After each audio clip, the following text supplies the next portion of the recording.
Resonance in parallel circuit. શું છે? Parallel circuit. L અને C ના વેલ્યુ એકબીજા સાથે પેરેલલમાં હોવા જોઈએ. તો સર્કિટ બી એવા પ્રમાણની બનાવું છું કે જેમાં ઇન્ડક્ટર અને કેપેસિટર એકબીજા સાથે પેરેલલમાં હોય. રેઝિસ્ટન્સ ને હું ઇન્ડક્ટિવ કોઇલની સાથે સિરીઝમાં લગાડું છું. એવી એક પેરેલલ સર્કિટ બનાવું છું. એટલે કે સર્કિટ મારી કેવી છે? આ એક રેઝિસ્ટન્સ છે, એની જોડે ઇન્ડક્ટર છે, આ એક કેપેસિટર. સપ્લાય કયો પડો? એસી કે ડીસી? એસી. એટલું યાદ છે ને કે આપણે એસી ફંડામેન્ટલ ભણી રહ્યા છે.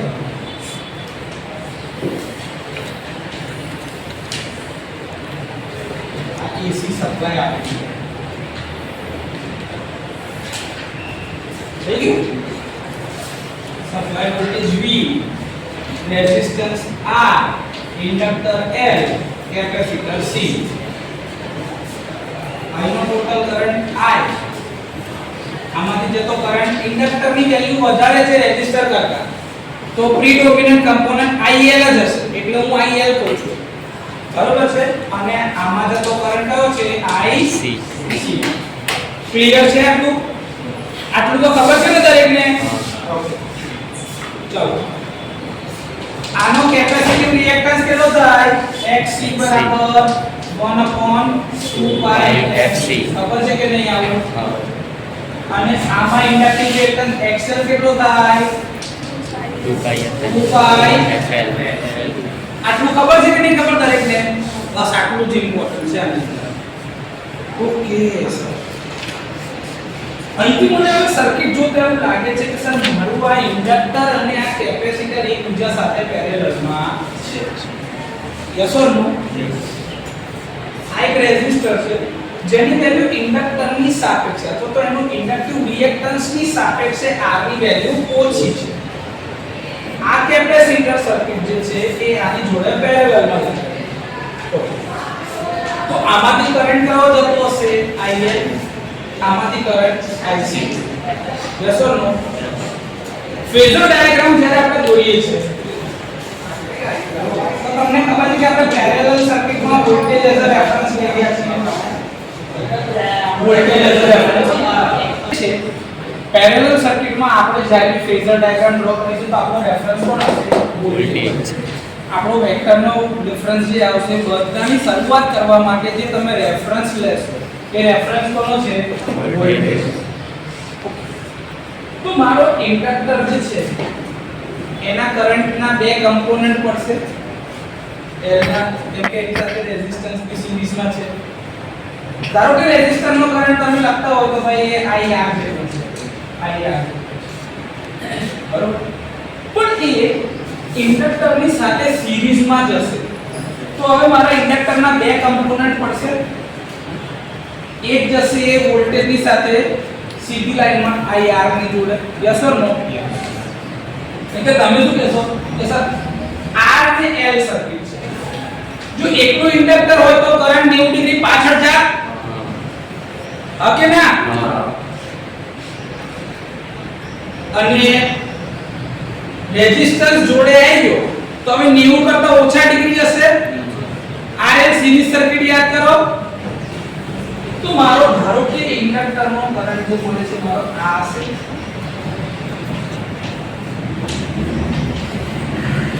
IL અને આ વચ્ચેનો એંગલ phi. આવું હશે કે નહીં બોલ? હા કે ના? તો આના મારા બે કમ્પોનન્ટ પડે. આનો ઇક્વલ અહીંયા કરતો હતો. તો આ મારો કયો કમ્પોનન્ટ છે? IL. આ કર્ણ છે એટલે ગુણી ગયો છું. હા, IL સામે sin.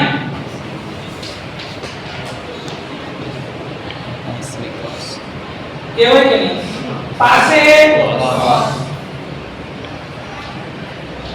અને કર્ણ કોણ છે? IL મલ્ટીપ્લાય થઈ ગયા. Yes or no? તો સર મારા બે કરંટ બની ગયા. IL sin phi L, IL cos phi L. IL cos phi L કોની જોડે છે? વોલ્ટેજ ની સાથે ઇન ફેઝ, એટલે કોઈ એંગલ બનતો નથી.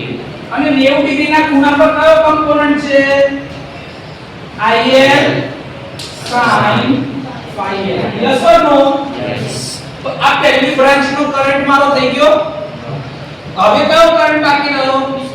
IC. કેપેસિટર નો કરંટ વોલ્ટેજ કરતા કેવો હશે? લીડિંગ માં. લીડિંગ એટલે કેટલા ડિગ્રી આગળ? 90 કેમ 90 ડિગ્રી? એકલું કેપેસિટર છે. એકલું કેપેસિટર. તો એનો કરંટ કેવો હશે મારો?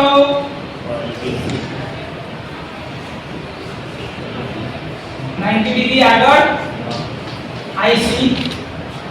Yes or no? યસ. આટલે સુધી કોઈને ના ખબર પડી હોય તો પડી ગઈ? જ્યારે પેરેલલ રેઝોનન્સ થાય ત્યારે IL sin phi L બરાબર IC થાય. ઇન્ડક્ટિવ રિએક્ટન્સ સાથેનો કમ્પોનન્ટનો magnetic current IL sin phi L બરાબર કેપેસિટર વાળો કરંટ IC થાય. આ બંનેની કિંમત જ્યારે એક સરખી થાય એને કહેવાય છે પેરેલલ રેઝોનન્સ. શું કહેવાય? Parallel resonance. અને એ ટાઈમે જે ફ્રીક્વન્સી મળે એને શું કહેવાય? Resonance frequency. શું કહેવાય? ક્યારે થશે આવું? જ્યારે IL sin phi L બરાબર IC થાય ત્યારે શું થશે? Parallel resonance. અને એ ટાઈમે જે ફ્રીક્વન્સી મળશે એને કહેવાય છે રેઝોનન્સ ફ્રીક્વન્સી. કોઈને આમાં કોઈ ડાઉટ હોય તો બોલો. આટલે સુધી કોઈ વસ્તુમાં ના ખબર પડી હોય તો કોઈ ખબર પડી ગઈ સુધી? ક્લિયર? આટલું એકવાર દૂર ના કીધું કે પેરેલલ રેઝોનન્સ થાય ત્યારે IL sin phi L બરાબર શું થશે? IC. તો at parallel resonance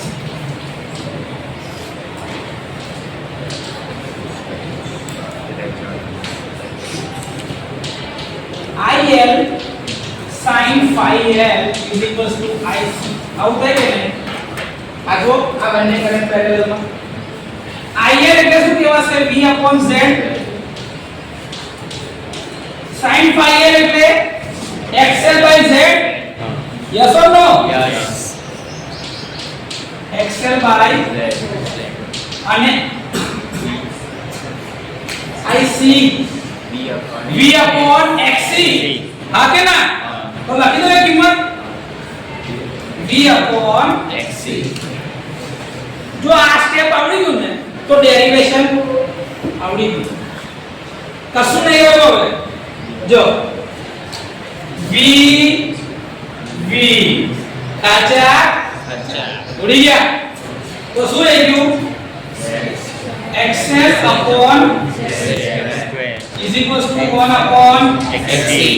yes or no? yes. બેકોલોજી कर दो ચોકડી XL into XC. XL into XC बराबर Z square. yes or no? yes. XL એટલે ઓમેગા into L અને XC એટલે 1 upon omega into C is equals to શું થઈ ગયું? Z square. હાય ઓમેગા કાચા પતી ગયું. તો રહી શું ગયું? L upon C. L upon C is equals to શું થઈ ગયું? મારે શું જોઈએ છે? સર્કિટ નો ઇમ્પિડન્સ Z. Z બરાબર શું થાય? √L/C. આટલું ખબર પડી કે ના પડી? ક્લિયર? આટલું લખી નાખો. Impedance Z square equals to R square plus XL નો સ્ક્વેર. ઓકે ના? Z ની વેલ્યુ શું આવી? √L/C એનો square is equals to r² plus xl નો સ્ક્વેર આવું કહેવાય કે ના કહેવાય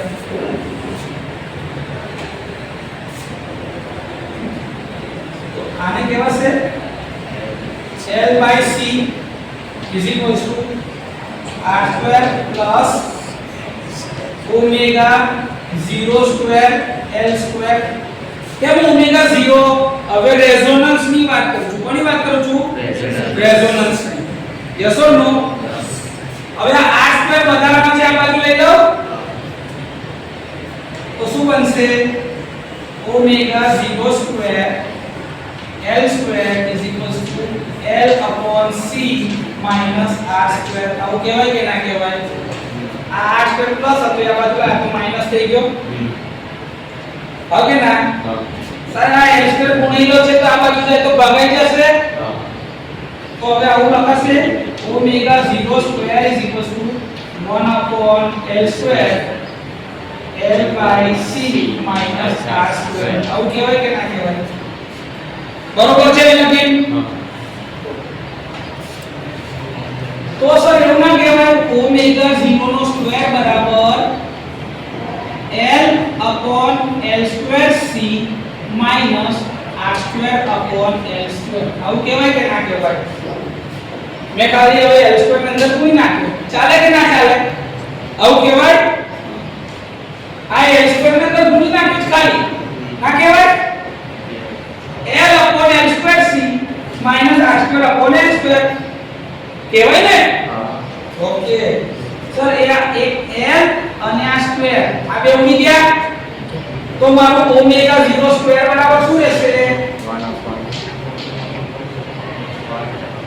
1 upon lc minus r square upon lc આવું થાય કે નહીં સર આ ઓમેગા 0 નો સ્ક્વેર છે આ બાજુ માટે તો સ્ક્વેર રૂટ થઈ જાય ઓમેગા 0 બરાબર અંડર રૂટમાં 1 upon lc minus r square upon l square આવું થાય કે ના થાય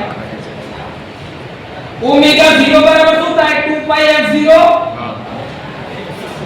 2 pi f0 બરાબર અંડર રૂટમાં 1 upon lc minus r square upon l square yes or no આ 1 upon 2 pi એ વધારાના છે આ બાજુ લઈ લો તો શું થઈ જશે ભાગાકારમાં તો f0 બરાબર 1 upon 2 pi under root of 1 by lc minus r square upon l square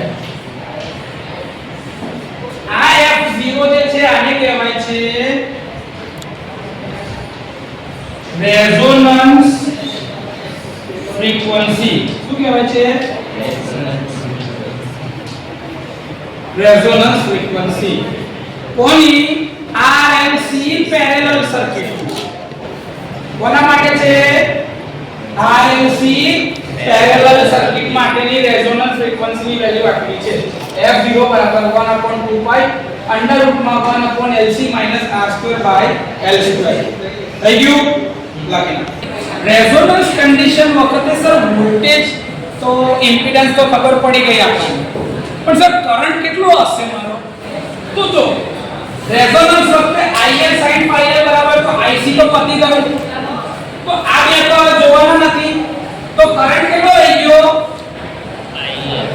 IL cos phi L જેટલો બીજો કોઈ કરંટ દેખાય છે હવે ના તો રેઝોનન્સ વખતે current at resonance value of current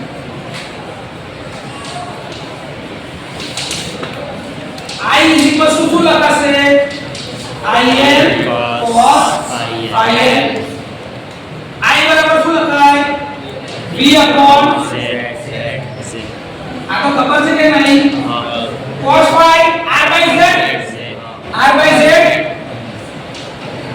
R upon Z ભાઈ કે નહીં થયું સર તો આના બરાબર શું થશે V into R upon Z square Z square બરાબર શું થાય L upon C હમણાં શોધેલું ને Z square બરાબર L upon C મૂકી દો L upon C. હવે આ ન્યુમરેટર છે, ન્યુમરેટર માં થયું કે ડિનોમિનેટર નો ડિનોમિનેટર છેદનો છેદ અંશ થાય, તો અંશ બરાબર છેદનો છેદ, તો અંશ બરાબર છેદનો છેદ. તો મારો current I is equals to V upon L upon RC. આટલો થાય. રેઝોનન્સ વખતનો કરંટ I બરાબર V upon L upon RC. આટલો થાય. આ તો ના લાગે. લાગી નાખો ચાલો ફટાફટ. પેરેલલ સર્કિટ વખતે તમારો કરંટ કેવો થઈ જશે? ઓછો. કેમ? કેમ કે L upon RC ની કિંમત વધતી જશે, મેક્સિમમ છે. ઇમ્પિડન્સ કેટલો હશે? મહત્તમ. આ મહત્તમ હોય તો આ ન્યૂનતમ ઓછો થશે. પરંતુ L અને C ની સર્કિટ એકબીજા સાથે એવી રીતે ટ્યુન થશે કે પેરેલલ રેઝોનન્સ વખતે તમને કરંટનું મેગ્નિફિકેશન દેખાશે. બહુ જ મોટો કરંટ, પણ એક મોમેન્ટ અને કરંટનું મેગ્નિફિકેશન થશે. ક્યારે? જ્યારે f0 વાળી ફ્રીક્વન્સી આવશે એ જ ટાઈમે. બીજા કોઈ ટાઈમે કરંટનું મેગ્નિફિકેશન થાય નહીં. બીજા બધી વખતે કરંટ કેવો હશે? ઓછામાં ઓછો. કેમ? ઇમ્પિડન્સ વધારેમાં વધારે. સિરીઝ સર્કિટમાં શું હતું? એકલો રેઝિસ્ટિવ થઈ જતો તો યાદ છે? આ ઇમ્પિડન્સ ઓછામાં ઓછો તો કરંટ મેક્સિમમ. એવું આમાં ઊંધું કે પેરેલલ રેઝોનન્સ વખતે કરંટ મિનિમમ છે. કેમ? ઇમ્પિડન્સ વધારે છે. પરંતુ L અને C સર્કિટના લીધે ઓસિલેશન્સ એવા થશે કે તમારા કરંટનું શું થશે? મેગ્નિફિકેશન. મોટો થઈ જશે કરંટ, મેગ્નિફાઈ. આવું થશે. સર આપણે સિરીઝ સર્કિટમાં પેલા ગ્રાફ દોરેલા બધા એ દોરો ને જરા આના માટે. પેરેલલ સર્કિટમાં દોરાય એવા ગ્રાફ? હા ભાઈ, પેરેલલ સર્કિટમાં બી એવા ગ્રાફ દોરાય. હવે નેક્સ્ટ ટોપિક છે આપણે એ ગ્રાફ draw કરવાના. Vector representation of all the quantities at the time of parallel resonance. આમાં ના ખબર પડી હોય તો બોલો આટલે સુધી. પડી ગઈ છે ખબર? લાગી. Representation of quantities at parallel resonance.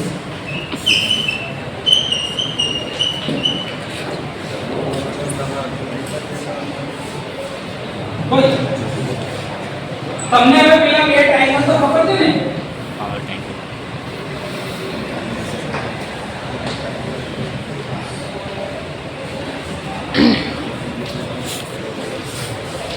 આ યાદ આવ્યો ટ્રાયેંગલ? આપણે દર વખતે દોરતા હતા. અને આના જ આધારે આપણે પેરેલલ સર્કિટમાં તો સસેપ્ટન્સ વાળો ટ્રાયેંગલ ડ્રો કરેલો. G minus B y. યાદ આવ્યું?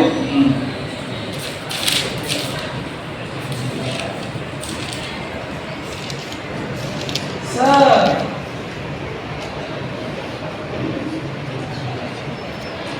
એક્શન બરાબર શું થાય? 2 પાઈ f થાય કે નહીં? અને આ માઈનસ b કેમ લખેલું? આનું વ્યસ્ત રિસિપ્ટ. પાછળ હતું ને યાદ છે? g - jb આપણે પ્રૂવ કર્યું હતું. તે માઈનસ b આવતું હતું, એ આ માઈનસ છે. તો માઈનસ b = 1/xl કહેવાય. વ્યસ્ત છે ને? xl = 1/2 પાઈ fl. હવે ખબર પડી ગઈ છે કે xl ની વેલ્યુ ફ્રીક્વન્સી વધતા ચીકી જશે. xl ની વેલ્યુ ફ્રીક્વન્સી વધતા વધે, પણ b ની વેલ્યુ ફ્રીક્વન્સી વધતા. તો સર મારો સસેપ્ટન્સ b બરાબર આવતો -1/2πfl આ કે ના ફ્રીક્વન્સી વધતા ઘટશે નેગેટિવ વાળો સ્લોપ છે સાહેબ એનો અને b અને ફ્રીક્વન્સી ની એકબીજા સાથે કેવું પ્રમાણ છે વ્યસ્ત તો ફ્રીક્વન્સી વધે તો b ઘટે ફ્રીક્વન્સી ઘટે તો b વધે ઊંધું પ્રમાણ છે યસ ઓર નો હાજી બીજી ક્વોન્ટિટી બી છે સાહેબ xc xc બરાબર શું થાય 1/2πfc થાય ઓકે ના સર તો મારે એ ટાઈમે મારો b કેટલો થતો હશે કેપેસિટિવ સર્કિટ નો સસેપ્ટન્સ માટે જો કેપેસિટિવ માટે તમે શું કરતા હતા આ મારું r આ મારું xc આ મારો z યાદ આવ્યો ટ્રાયેંગલ તો આનો સસેપ્ટન્સ વાળો ટ્રાયેંગલ શું થશે ઊંધો g કેપિટલ P અને આ શું થઈ જશે y યાદ આવ્યો આ ટ્રાયેંગલ તમારો આપણે આ બંને દોર્યા હતા આ બંને ટ્રાયેંગલ આ એક છે તો b બરાબર શું થાય 1/xc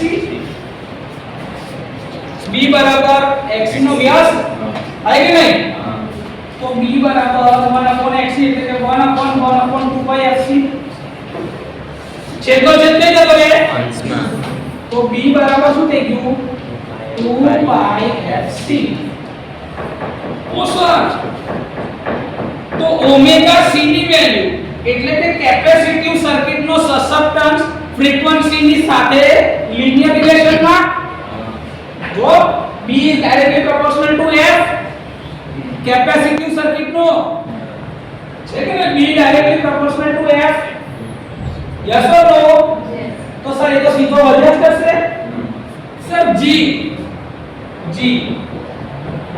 ચાહે ઇન્ડક્ટિવ સર્કિટ હોય કે કેપેસિટિવ સર્કિટ હોય એને ફ્રીક્વન્સી જોડે કોઈ નાવા નીચોવાનો સંબંધ છે તો સર ફ્રીક્વન્સી વધશે કે ઘટશે g ની વેલ્યુ બદલાય એ કેવી રહેશે અચળ g કેવો છે ઓકે સર પોઈન્ટ નોટ કરવા જેવો કે g is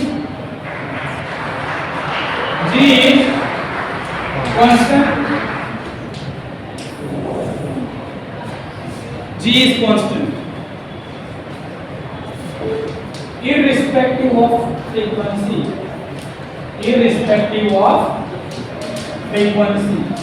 ઓકે સર એટલે ફ્રીક્વન્સી ના પ્લોટમાં g ને કોઈ જાતની કશી અસર છે sir omega c is directly proportional to frequency એટલે કે સસેપ્ટન્સ જે છે કેપેસિટિવ સર્કિટ નું એ ફ્રીક્વન્સી ના ડાયરેક્ટ પ્રોપોર્શન માં હકે ના તો એનો સ્લોપ કેવો આવશે લિનિયર ફ્રીક્વન્સી વધે તો વધે ફ્રીક્વન્સી ઘટે તો ઘટે ક્લિયર આ કેવું છે વ્યસ્ત પ્રમાણ નેગેટિવ તો સાહેબ એ ક્યાં હશે x એક્સિસ ની નીચે વધતું ઘટતું જે કેવી તત્વ છે નેગેટિવ માં જશે પોઝિટિવ માં જાય ક્લિયર કે નહીં આટલું ખબર પડે છે ઓકે સર આટલું જ એકવાર સમજણ જે છે ને એ લખી નાખ કેમ કે હવે આના પરથી આપણે ગ્રાફ દોરવાના છે ફ્રીક્વન્સી તો બી રાખી લો તો અમારી ફ્રીક્વન્સી શું છે ફ્રીક્વન્સી અને બધી ક્વોન્ટિટી જે છે એ y એક્સિસ પર સમજો સૌથી પહેલા આપણે શું કીધું કે સર કન્ડક્ટન્સ ની વેલ્યુ ફિક્સ છે એ ફ્રીક્વન્સી વધે કે ઘટે ક્યારે બદલાવાની છે નહીં તો કન્ડક્ટન્સ કેવું છે g એટલે 1/r યાદ આવ્યું જેવું સિરીઝ સર્કિટમાં રેઝિસ્ટન્સ ની લાઈન હતી ને એવું પેરેલલ સર્કિટમાં કોની લાઈન છે કન્ડક્ટન્સ ની લાઈન RLC સિરીઝ સર્કિટ વાળો વેક્ટર ડાયાગ્રામ જો બાજુમાં બે ચોપડીઓ હોય તો એક ચોપડીમાં RLC સિરીઝ નો ફૂલ રાખો એક ચોપડીની અંદરમાં RLC પેરેલલ વાળો સમજો તો બે સર્કિટ એકબીજા સાથે પેરેલલમાં જોશો તો ખબર પડી જશે જે RLC સિરીઝ સર્કિટમાં પહેલી લાઈન R વાળી અચળ આ એક્સિસ જોડે પેરેલલમાં જેને ફ્રીક્વન્સીની કોઈ અસર થશે ફ્રીક્વન્સી વધે તો બી આના પર કોઈ જાતની અસર છે આ ગ્રાફ હવે ખબર પડે છે કે નહીં પડતી યસ ઓર નો Yes. તો કેપેસિટિવ રિએક્ટન્સ તમે કીધું કે સાહેબ લિનિયર પ્રોપોર્શન માં છે ફ્રીક્વન્સી વધે એક્સી વધે. Yes or no Yes. ખબર પડી ગઈ તો અહીંથી દોરું 45 ડિગ્રી ના એંગલ ઉપર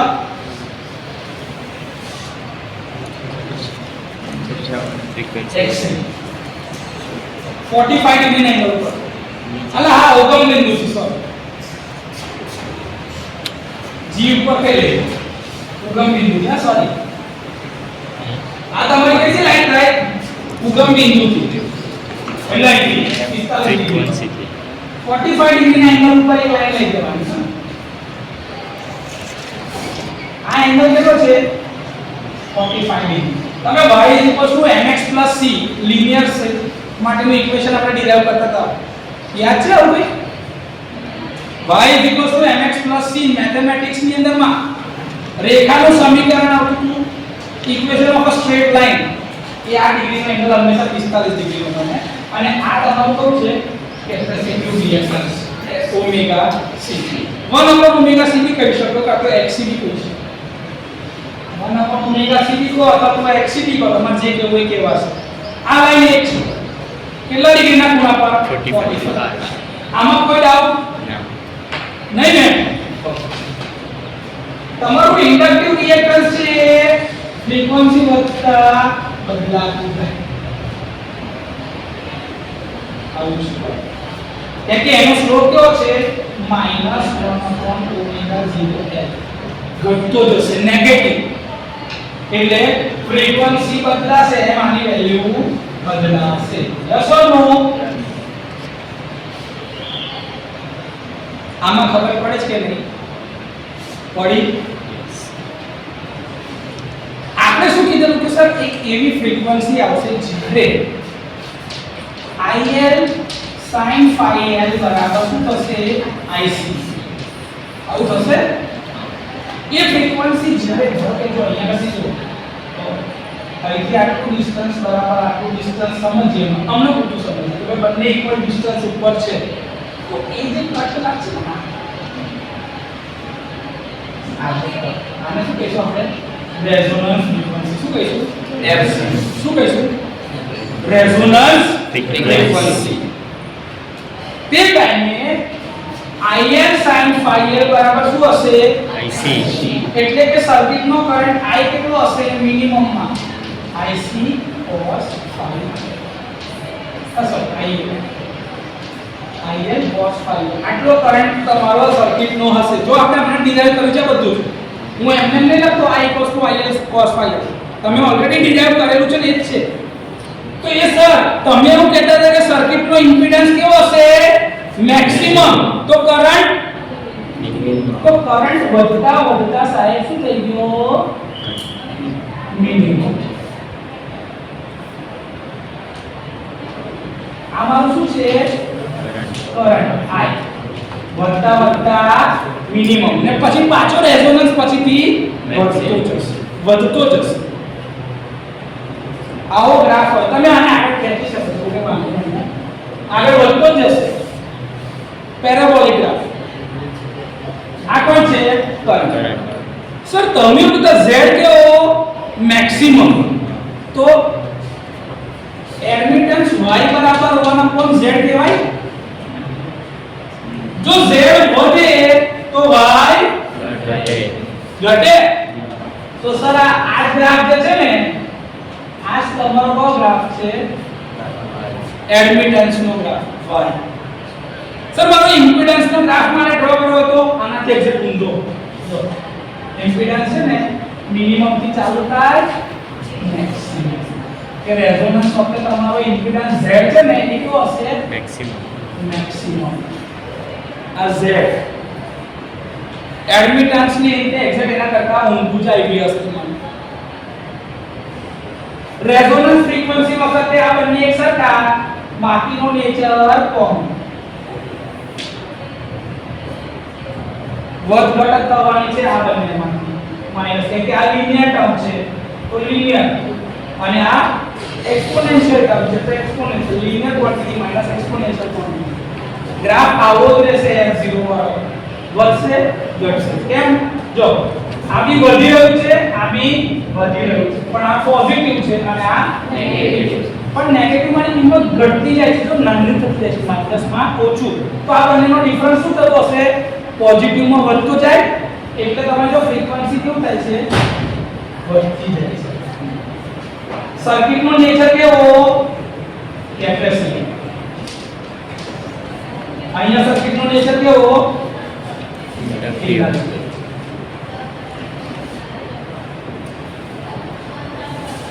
ખબર પડે છે કે નહીં ગ્રાફ ડ્રો થઈ ગયા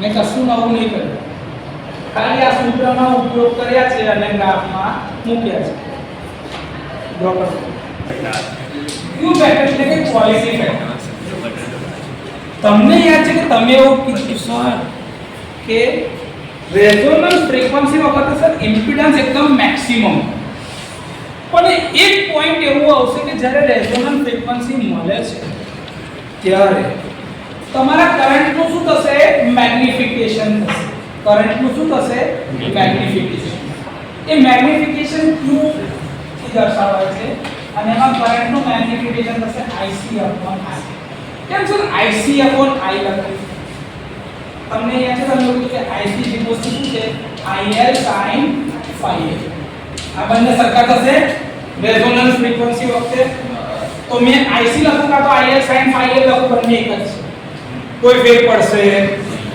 અને એ જગ્યા પર I શું થતું IL cos phi ઉલટું આ બે કિંમત મૂકું ને તો જવાબ જલ્દી આવી જશે કેમ કે ક્વોલિટી ફેક્ટર શું થઈ જાય જો આ તો સમજવા માટે કહું છું જે તમારી ચોકડી ના કહેતો ને એના થઈ જશે IL sin phi upon IL cos phi IL કાચા કુડી ગયા તો સીધો જવાબ શું આવી ગયો tan phi સામે sin પાસે cos કર્ણ કોણ જો આવો અને આ યાદ કરો આ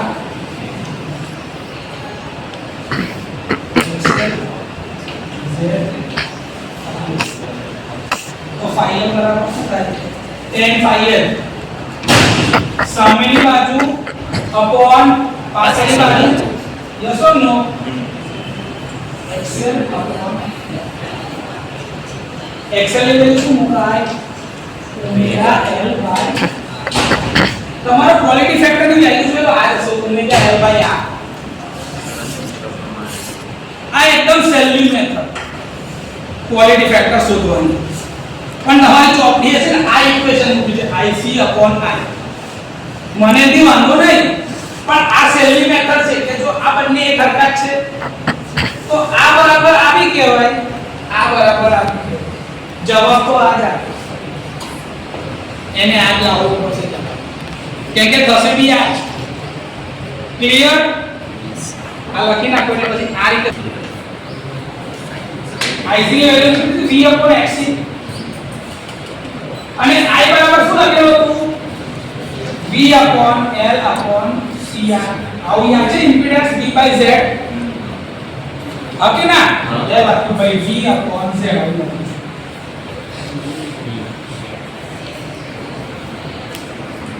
અંશનો છેદ છેદમાં છેદનો છેદ અંશમાં તો આ શું થઈ જશે Z upon XC V કાચા કુડી હે કે ના Z બરાબર શું થાય L upon C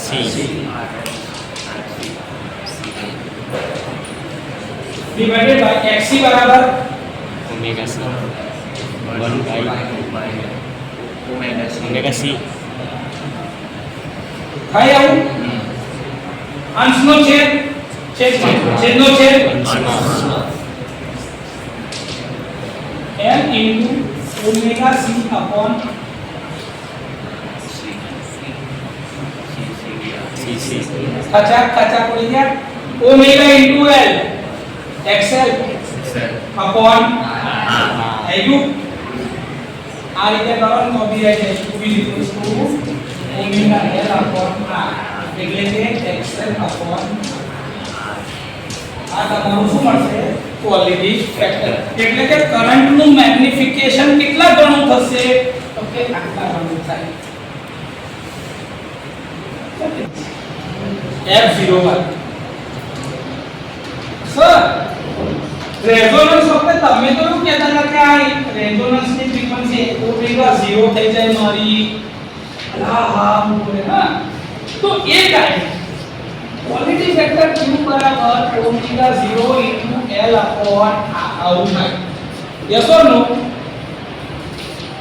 L upon R into 2 pi f0 કહેવાય ઓમેગા 0 ની જગ્યા પર ઓકે ના તો f0 ની વેલ્યુ શું હશે 1 upon 2 pi under L sorry 1 by LC minus r square upon a square યાદ છે આવું આપણે ડિરાઈવ કરેલું છે એ કિંમત ખાલી છમ કર દો L upon R into 2 pi f0 ની જગ્યાએ 1 upon 2 pi under root 1 upon LC minus R square upon LC right કે નહીં 2 pi કાચા ઉડી ગયા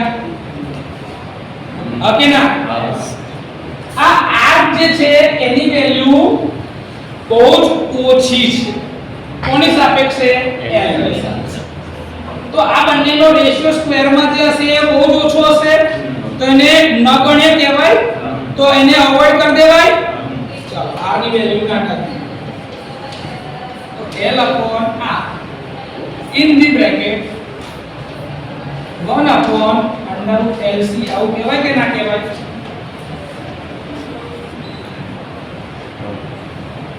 કહેવાય યસ આ l ને અંદર મલ્ટીપ્લાય કરી દઉં તો 1 upon r under root માં l by c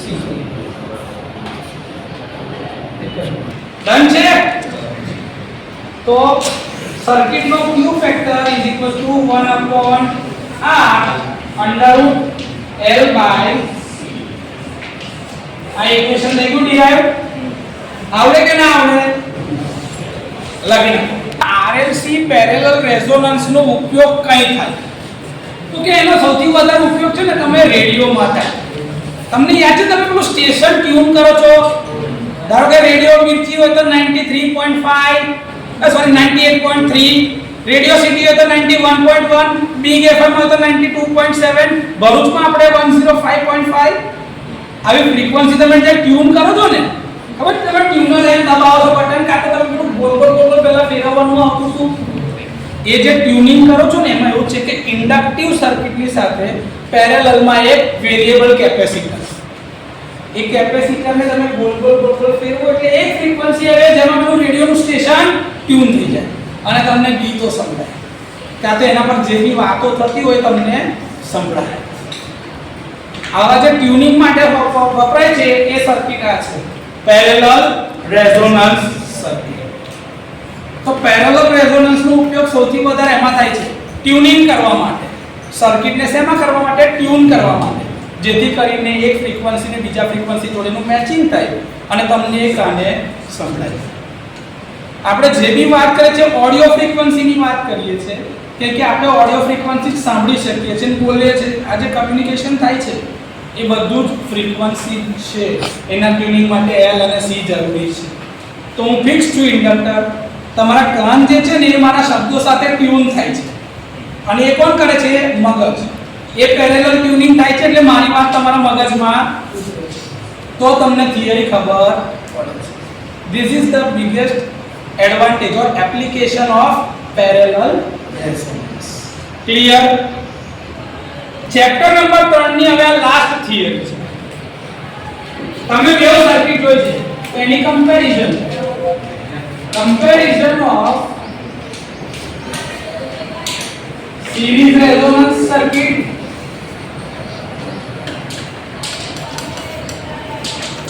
and parallel resonance circuit.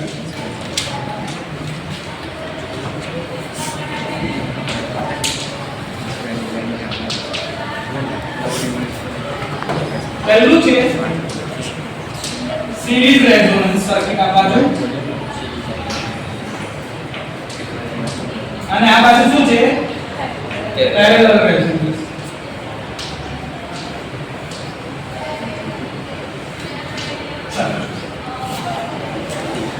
series resonance જે છે આપણું બેઉમાં એક ટર્મ કોમન છે એ છે પાવર ફેક્ટર. પાવર ફેક્ટર બંનેનો યુનિટી છે હા એટલે પહેલા લખીશું પાવર ફેક્ટર બંનેનો કયો છે યુનિટી. આનો બી પાવર ફેક્ટર કયો છે આ એક કોમન પોઈન્ટ બંનેનો એક કોમન પોઈન્ટ. સર સર્કિટ ની અંદરનો ઇમ્પિડન્સ કેટલો છે ઇમ્પિડન્સ તો સિરીઝ સર્કિટ નો ઇમ્પિડન્સ Z બરાબર કેટલો છે R અને અહીંયા આગળ L upon RC હમણાં જોયા છે ને L upon CR અથવા તો RC. ઇમ્પિડન્સ ની વેલ્યુ અહીંયા આગળ કેવી છે મિનિમમ. અહીંયા આગળ ઇમ્પિડન્સ ની વેલ્યુ કેટલી છે મેક્સિમમ. તો રેઝોનન્સ વખતે કરંટ કેવો થશે મેક્સિમમ. કેમ ઇમ્પિડન્સ મિનિમમ છે તો કરંટ મેક્સિમમ. કેવો અહીંયા આગળ કરંટ મિનિમમ.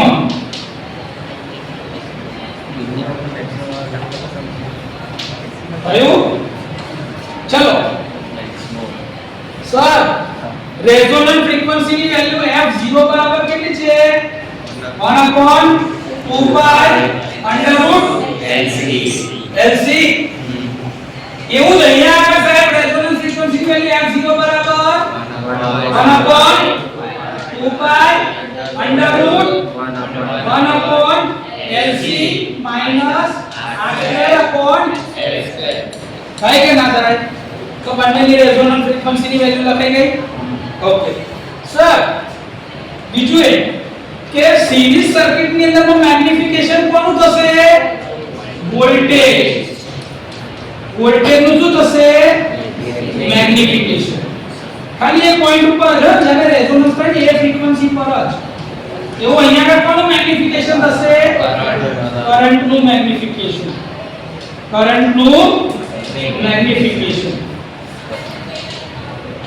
એક પોઈન્ટ સિરીઝ રેઝોનન્સ નો ઉપયોગ ક્યાં થશે ક્યુ ફેક્ટર વાળી કોઇલ્સ માં અને પેરેલલ રેઝોનન્સ નો ઉપયોગ ટ્યુનિંગ સર્કિટ માં. તમે પેલું રેડિયો સ્ટેશન ટ્યુન કરવા માટે જોઈશો ને એ સર્કિટ પેરેલલ રેઝોનન્સ ની હશે બરોબર. આનો ઇમ્પિડન્સ મેક્સિમમ તો આનો વોલ્ટેજ મહત્તમ. આનો ઇમ્પિડન્સ મિનિમમ તો વોલ્ટેજ મિનિમમ. સિમ્પલ. બીજું કઈ એક્સ્ટ્રા નવી વાત આમાં છે નહીં. કોઈ વાત એવી છે જે આપણે કીધી ના હોય ક્યુ ફેક્ટર વાળી વેલ્યુ મૂકી દેવાની ઓમેગા L બાય R. અહીંયા આગળ 1/R √L બાય C. આવડે કે ના આવડે બંનેના ક્યુ ફેક્ટર. તમે જેટલી ક્વોન્ટિટીના ડેરિવેશન કાઢ્યા છે એ બધા મુદ્દા આમાં લખી શકાય. ક્લિયર? કોઈ ડાઉટ? તો આ સાથે ચેપ્ટર નંબર 3 ની બધી થિયરી પૂરી. હવે ચેપ્ટર નંબર 3 માં ખાલી છેલ્લા દાખલા બાકી છે. ક્યુ ફેક્ટર વાળા, ઇમ્પિડન્સ વાળા, કરંટ મેગ્નિફિકેશન કેટલું થશે એ ગણવાનું, પેરેલલ રેઝોનન્સ એની ફ્રીક્વન્સી ને બધું ગણવાનું છે. એ દાખલા હવે બાકી ચેપ્ટર નંબર 3 આપણી વચ્ચેથી પૂરું. ડન? આવડશે?